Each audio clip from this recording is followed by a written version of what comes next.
Hey,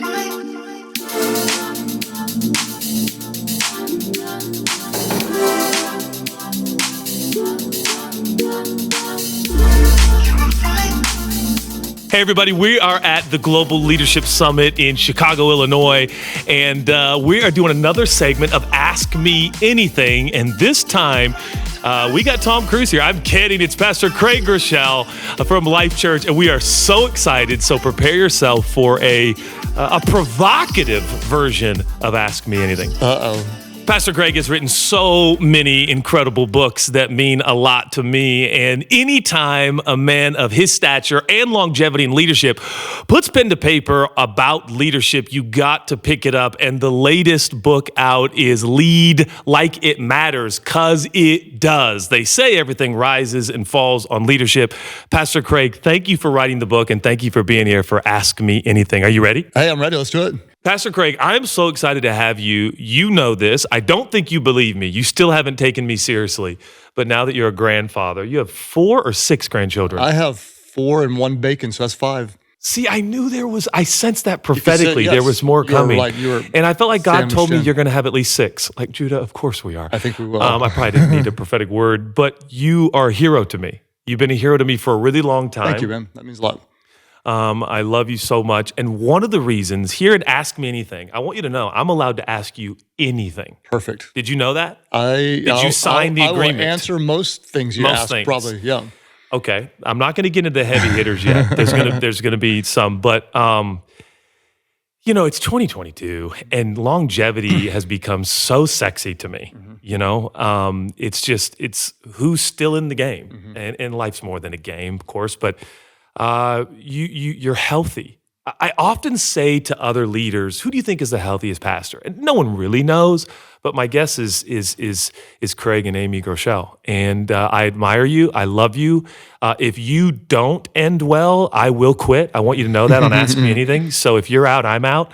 And I'm going to go be a sports commentator on the Golf Channel. Other than that, how do you keep up the longevity? How do you stay so healthy? Well, first, thank you for the kind words. And Amy and I feel the same about you guys. Like when you look out there and you see which marriages do you believe are going to go and be strong, we look at you and Chelsea and feel the same way. Thank you.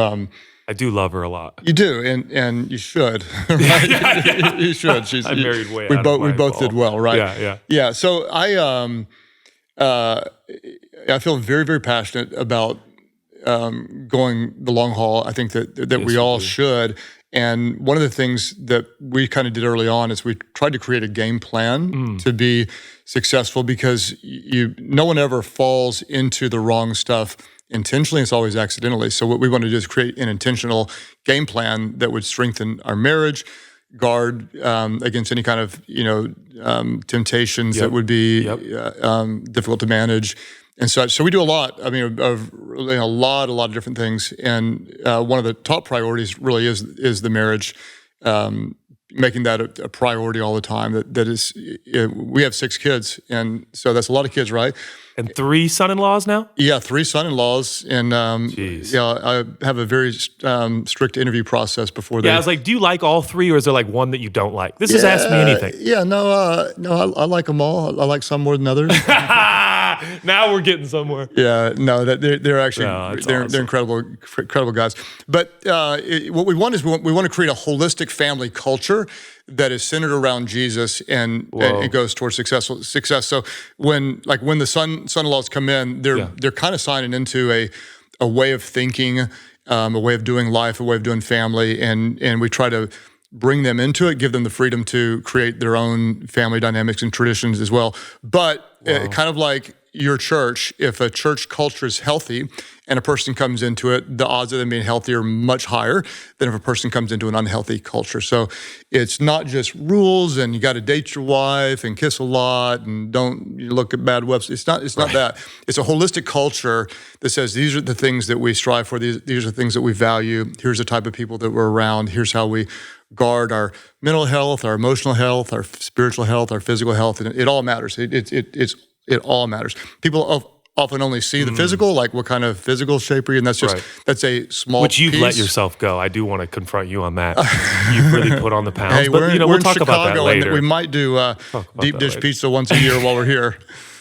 I mean, you look like you're starving yourself, Pastor Craig. I'm This sorry. is getting ridiculous, and I'm sick and tired of it.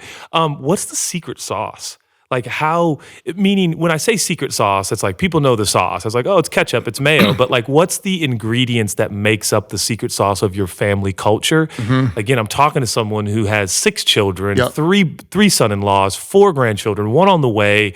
You've been pastoring for 129 years. What's the secret sauce? I would say, I'd say we have to be value-centered. So what are the values? And that's one thing that we just love about you, that you really build your life around what you value. And so our values don't have to be the same, but they need to be, I would believe, be Christ-centered. So, you can value generosity or integrity or humility or passion, ministry, evangelism. There's a lot of different great values, but we want to be really clear as to what those are.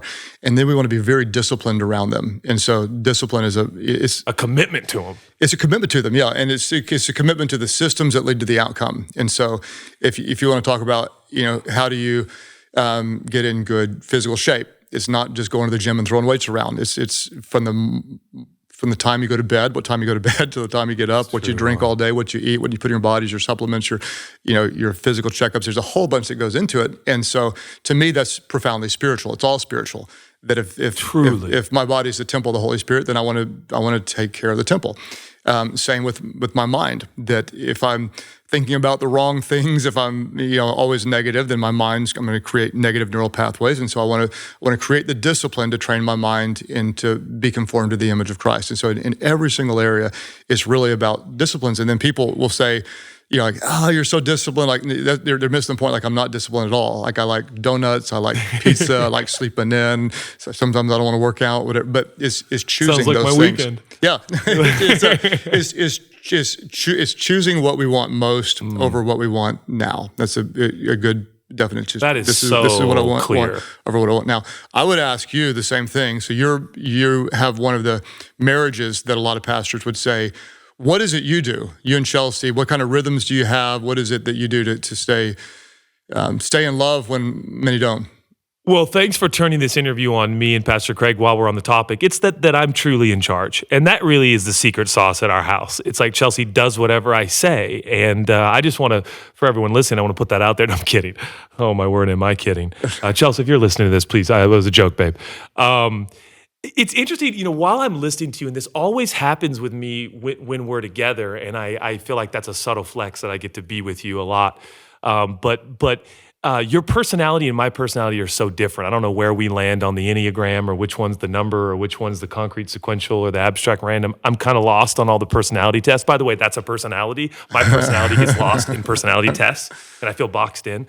But it is interesting because when I get with you, I need more of how you are wired. Like it speaks to me deeply. And because I enjoy how you're wired. You do. Yeah, I enjoy the fun, the flexibility. I haven't even combed my hair today. I mean, yeah. and you're better looking than Tom Cruise now, by the way. I don't care what anybody says. I really don't. Top Gun or not. Having said that, what I love about being with you is I feel like hopefully, I look at my kids. I have a son like you, and then I have another son like me. And as a dad, I'm looking at these boys and I'm going, man, if I speak to them the same, I don't know if we're going to get the same outcome. Yep. And so how do I speak the language of a random abstract 7 or 8? How do I speak a 3 language or a concrete sequential?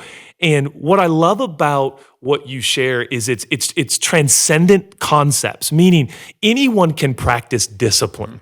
Now, how you practice discipline can be very spontaneous. Yes. And I would say that I am spontaneously disciplined every day, meaning I'll do different disciplines at different times because that keeps it like, I'm a rebel. Ooh, I prayed at 6 p.m. today instead of 6 a.m. But that kind of set me free because I would listen to great men and did at a young age like you and go, all right, I need to be like Pastor Craig and I need to have every meal planned. And I know you enough to know it's like you eat the same thing almost every day. And I need to explore the world and just like experience stuff. But I've learned that discipline is a part of anyone's life. Yep. but assimilating it can be different, correct? 100%. And I think that's super wise, especially with your kids. What you want to do is, you want to find exactly what are they interested in, what are they passionate about, where are they gifted, and then highlight that. And what you said is really brilliant.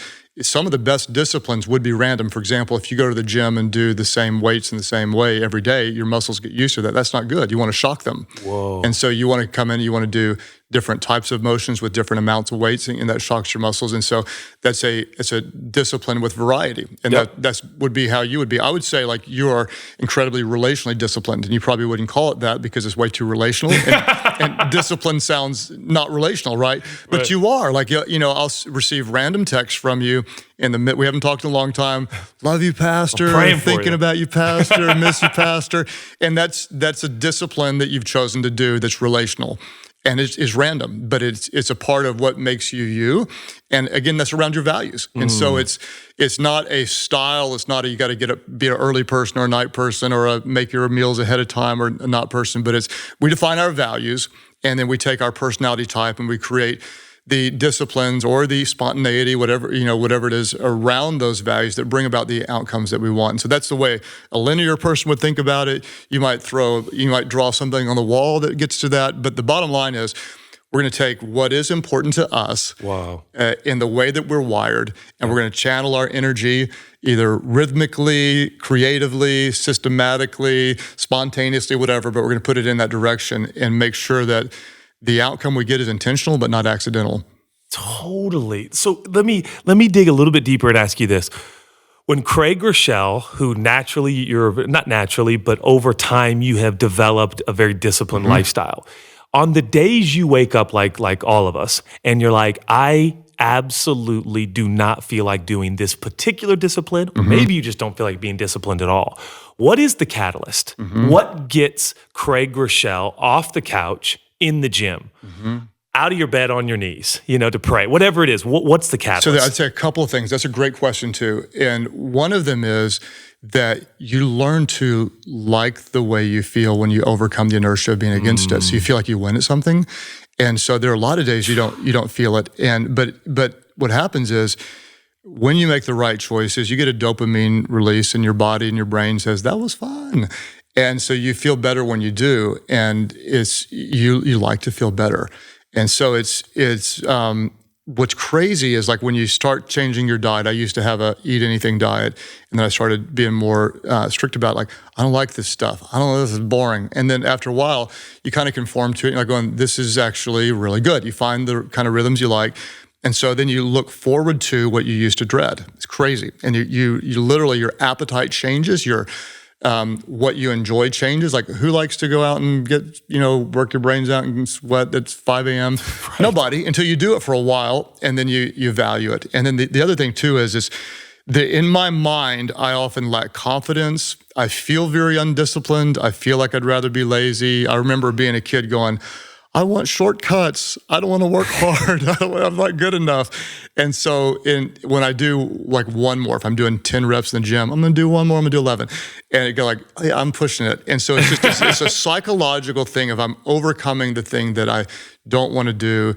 And it makes me feel like I'm making progress. I want to, like everybody else, I'm insecure, never feel good enough. How am I going to be cool enough to hang out with Judah? Yeah. So if I give myself a little bit of something that says, you got an edge, you pushed yourself, that creates confidence everywhere else. And it doesn't take big confidence just in little pockets. Jeez. It creates momentum elsewhere.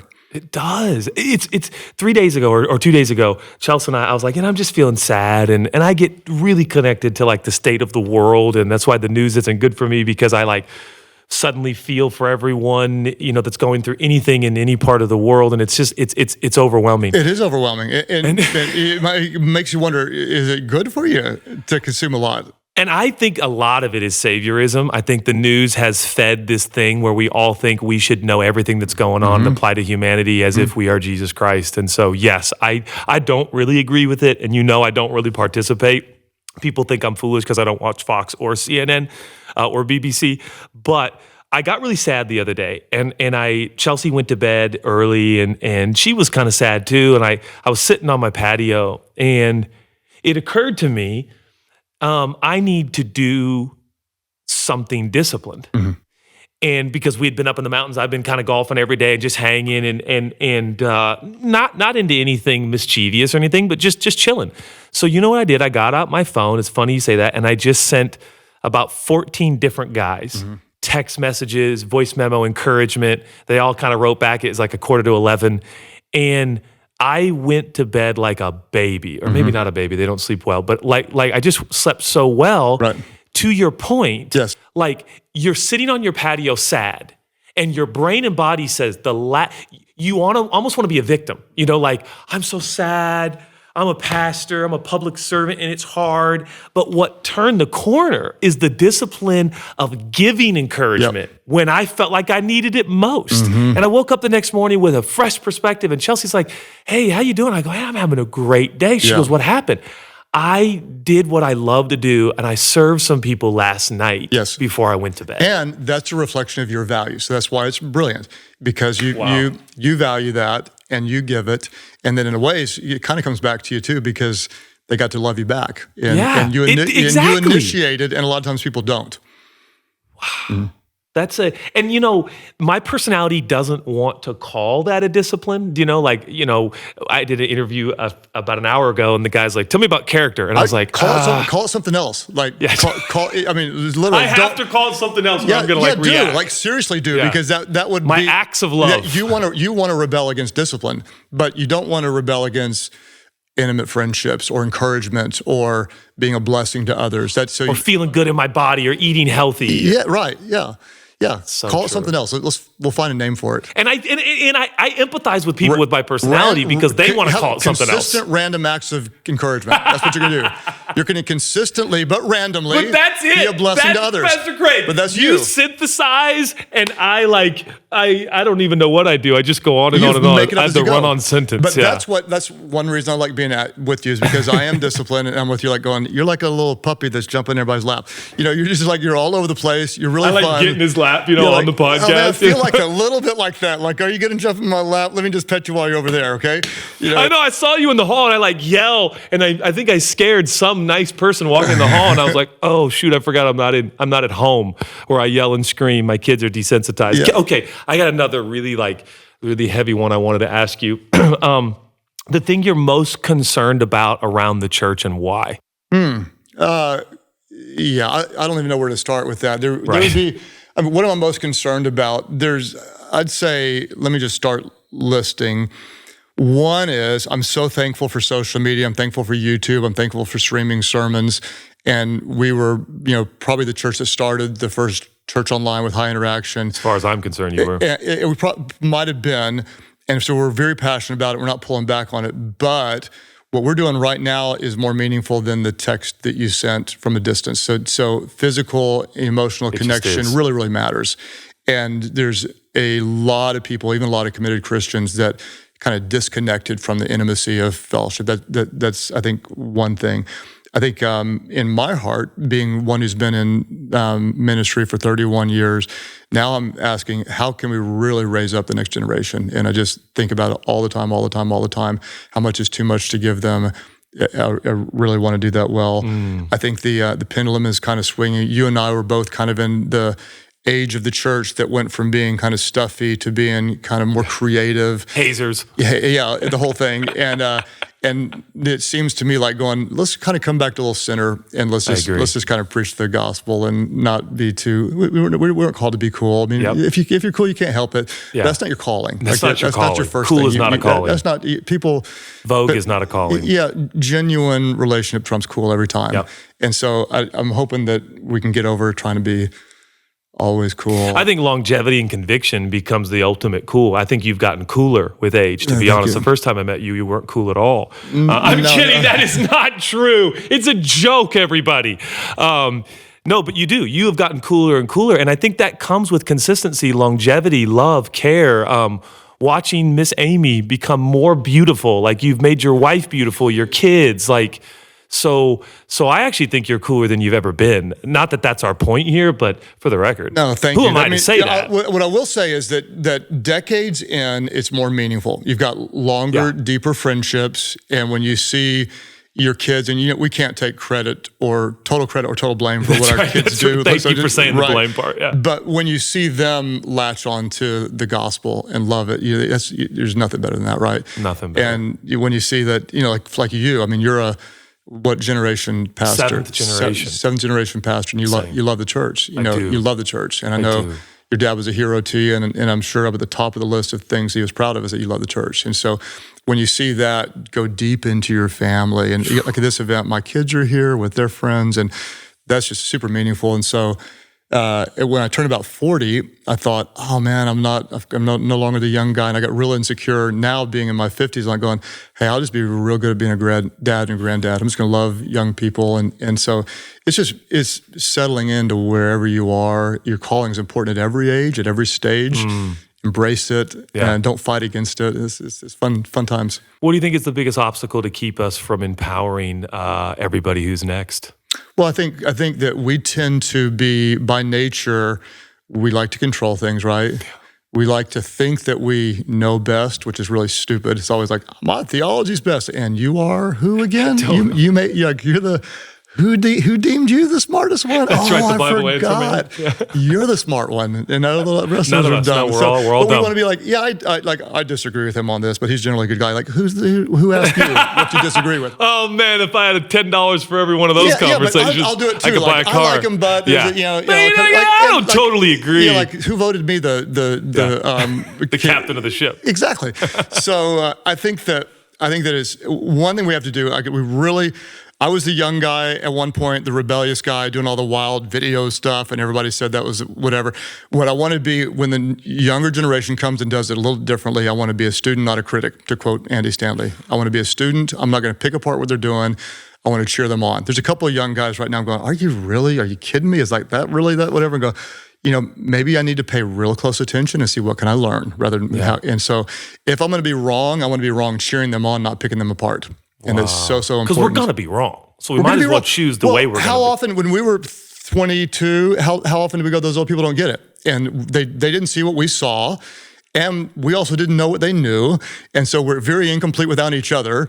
So there was a time when I needed the older generation to put their arm around me and say, don't be dumb. Yep. And here's how you stay on the track. And now I need the younger generation to say, here's our language, here's how we vibe, here's what matters to us, here's how you reach us, here's what, don't try this, that's stupid, and together, instead of just being hey, we're an aging church, or hey, we're a young church, being a multi-generational church, multiracial, very, very diverse, people around that's really pleasing to God, it's helpful, healthy, and we all get better that way. This is of no consequence, but a little caveat. Aren't you grateful that we're old enough to not have all of our younger day sermons on like a website somewhere? You have no idea. I don't think these young preachers know. I'm like, guys, don't podcast all your sermons. All of them are not podcastable. This isn't going to be good for you. I would be embarrassed. Well, and I just disagree with so much of it now. Mm-hmm. And I remember this old preacher, I had just released my first book at my dad's church, and I was the youth pastor, and he got up and he goes,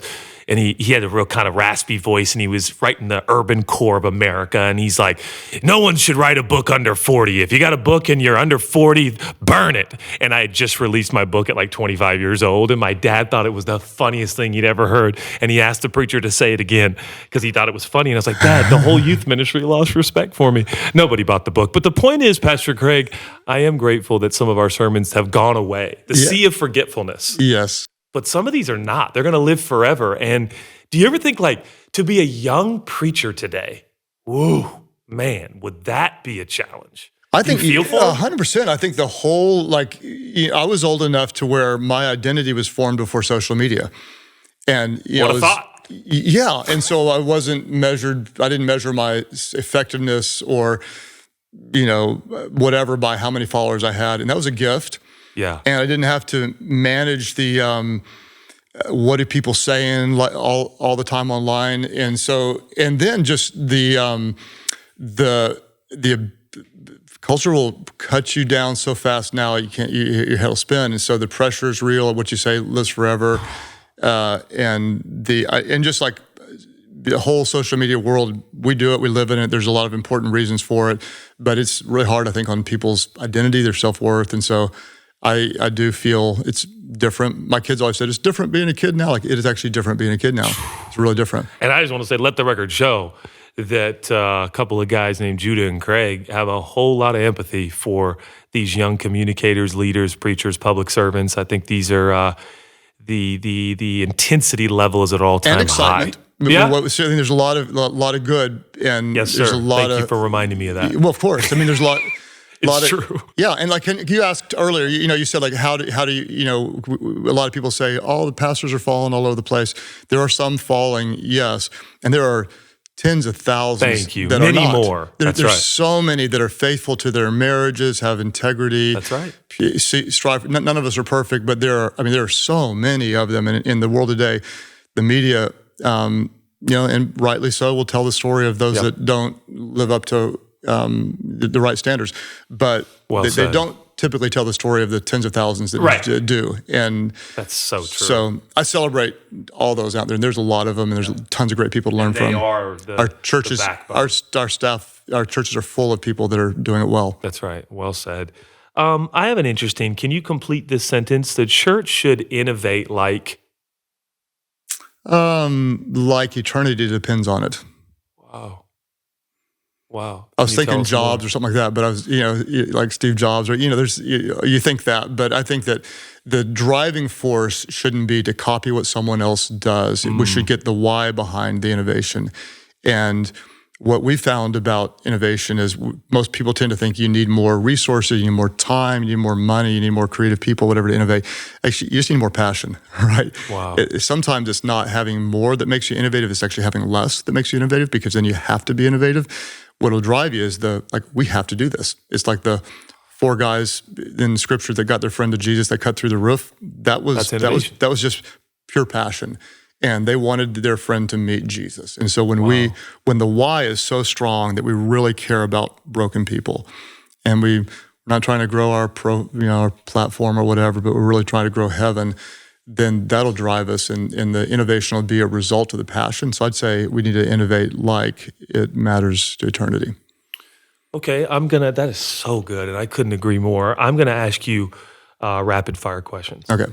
How often do you and Miss Amy have sex? Judah, you can't ask that. That is inappropriate. I blame our production team. I didn't even want to ask it, Pastor Craig. I'm kidding. I've got a serious answer, a funny answer. I'm not going to give you either one of those. But you're sexually active with Miss Amy? We've had sex at least 6 times. Well, I was going to 6 children. That. We know you've done the deed 6 times. I can tell you that much. So when I gave the Birds and the Bees talks to one of my sons, he said, that was gross. I'm never going to do that. And then he turned green and he said, you tell me you did not do that to Mom. I said, well, I did 6 times. We know that, right? Just 6 times, son. I've been in the Scriptures ever since. Yeah. It's been in the Scriptures. Parenting in one word. Integrity. Integrity in one word. Alignment. Whoa, that's really good. Alignment, parenting. I like that. That's tough, actually. Tough question. Yeah, that is, right? You could keep going on and on. I just quit. Well, Pastor Craig, What's next? They Oprah mentored me. I don't want to get into how I learned, but more rapid fire. The best athlete in the history of the world. Well, I don't know. Jordan seems like a specimen that's hard to. He seems like jump man. He seems pretty talented. I'd probably go with Serena Williams, to be honest. She dominated her sport. But, it's not a right or wrong answer. We asked. Greatest? So I was a tennis player, and that's what I was just about Serena, to go there. You played next college level. tennis, ladies and gentlemen. Not tennis player, college tennis. Full ride scholarship? NAIA. NAIA. That stands for not the NCAA. That's exactly what it stands for. So I was middle of the road, not NCAA. And so, yes, Serena, I got nothing, but those gals are. Okay, I got a question. She's amazing. Favorite tennis player of all time? I grew up, I was hatched on Borg's cool composure. And then recent years, there's just so many, there's too many. We're filled with like number 1 all-time best. Isn't right it now. Wild? Like right now. I mean, you name it. You tell me. I don't know. They're all the best. Agassi's my all-time favorite. He's the greatest tennis player of all time. And then Kyrgios is my new favorite. You just liked his hair. And his I love Andre's hair. Yeah. I really love Ozzy. I still love Ozzy. He had to shave it, of course. God rest his soul. He's alive.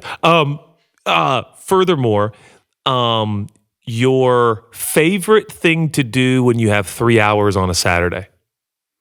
I would say, this sounds so bad. I like to go work out, usually with a friend, for 3 hours, mostly talking, listening to music, or if I'm by myself, listening to podcasts. I just like to, it's more thinking, reflecting than anything else. But a 3-hour workout, which I could probably do in 45 minutes, but I like to let it breathe. Take notes, listen, talk, ask questions, dream.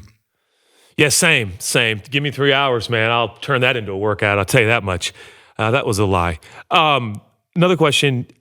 You're the most unknown part of your daily routine. What would shock us? Like, do you wake up and write poetry in the morning? That would shock me. That would shock me. Yeah. But I didn't know. Maybe. Haiku? Most unknown part of a daily discipline. We would be shocked. Like, people are shocked that I pray every day. What would you be shocked? You're in my office. What would you be shocked? What would shock people about Craig Groeschel? His daily routine. You know, we can't count like once a year. I don't know what's shocking to you. The amount of things you put in your water. Yeah, probably the different types of water that I drink. I've always got some kind of a supplement in the water. That might be shocking. Tell us about the supplement a little bit. You don't have to name names if they don't sponsor you. I can't. I don't even know the names of it all. I use Noon tablets. I use, there's a electrolyte that I heard on, I think it was Ferris, used it like a lot, like something weird. So electrolyte, a kind of caffeine drink, Noon tablets, vitamin C stuff. Anyway, I'll drink, probably a gallon of water, but there's something different in it every time. It's like, that's like my Judah. Like, what's it going to be next? Just surprise me. I'm going to go with cherry lime. Come on, give me a different flavor. I'm going to go with root beer flavor water. Put something in my water. I'm losing it. Well, let me ask you. I am so boring, it's ridiculous. I apologize. That's the. How about this? There you go. How about you're not boring because you look like a movie star? So how about you're not boring? Yeah, how about we should all be more boring so we look so healthy? Favorite meal ever? Oh, gosh. I would say, like, if I'm cheating, breakfast is going to be, and I haven't had it in a long time, but man, give me some blueberry pancakes with thin, not too thick, with lots of butter and warm syrup. Gluten-free? I don't even care. If we're cheating, we're just, don't ruin it with gluten-free stuff. Wheat's a terrible thing. Yeah. And then if I'm in Chicago, I like pizza's pretty good. Are you doing deep dish tonight? Is that what's going down? I might. And then like just good old ice cream with chocolate syrup and some fruit. Like, bring it on. Chocolate cake, chocolate cookie. This is surprising, I think, for all of us. Yeah, no. It's also sickening in a way, to be honest, to hear you talk about these foods you eat. Most of us, when we eat those foods, we blow up like the Goodyear blimp. So that's cool. Thanks for that, Pastor Craig. We all feel terrible about ourselves. I was hoping he was going to have like the cheat day like Tom Brady. Like Tom Brady's cheat day is like Brussels sprouts. Yeah, Have you heard this? Yeah. He just turned 45. Yeah, Tebow's same way. Tebow doesn't have a cheat day. Yeah, Tebow's cheat is like a whole elk. He's like, I'm going to eat the whole elk today. Tebow's cheat is driving by a donut store. You know who I have no more time for? Tim Tebow. I could tell you that much right now. I'm sick and tired of that guy. It's a joke, everyone. Relax. Last question. This is the last question. I'm kind of glad because you're making me nervous. These are hard questions. Like, and what's one word for that? So 3 to 5 times a week, you and Miss Amy? 3 to 5 times a week? All right. Yeah, I'll answer that later. Okay, deal. Here's the deal. I'm going to give you a week with Miss Amy. You can go anywhere. You can do anything. I'm going to give you 1 week. Whatever you say, I'm writing the check. I just want you to go do it. Now, we got to be careful. You can't be too outlandish to go to the Taj Mahal or anything. But within reason, where are you and Miss Amy going, and what are you getting into? One of our biggest weaknesses is that we go back to where we went to, so I'm like not very adventurous. So I knew you were going to say that. Yeah, so if we're going back, I'm going to North Shore, Hawaii, not shaving, not wearing a shirt for a whole week, walking down the beach, not knowing anybody, and just blending in North Shore, Hawaii. Just getting tan. Getting tan. Doing a little workout. Does Miss Amy like when you don't wear your shirt? No, she actually does not like it. Be honest. Is that true? Doesn't like it. Yeah. Well, then why do you look so great? Yeah, she's like, put your shirt on. She thinks it's like being like Flagrant? Like 54-year-old man trying to look like, put a shirt on. I'm going to tell you something right now. And I don't even know if this is going to get on the podcast. First of all, I'm barely covered up as it is. You show more chest hair than I have. I button this up. This is conservative. If I had Craig Groeschel's body, it's why God won't give it to me. I would preach shirtless at this event today. Guarantee 100%. Well, Miss Amy, if you're listening, for all of us, please let him go shirtless at the North Shore. I'm just really glad you haven't been canceled yet. That's one of the most amazing things. Well, ladies and gentlemen, thank you for watching. Ask Me. There's no and. We don't have an official. That's how it ended right there. I was with him. She really doesn't. He asked me this one question. Well, maybe at home, but not in public. Not in public, no.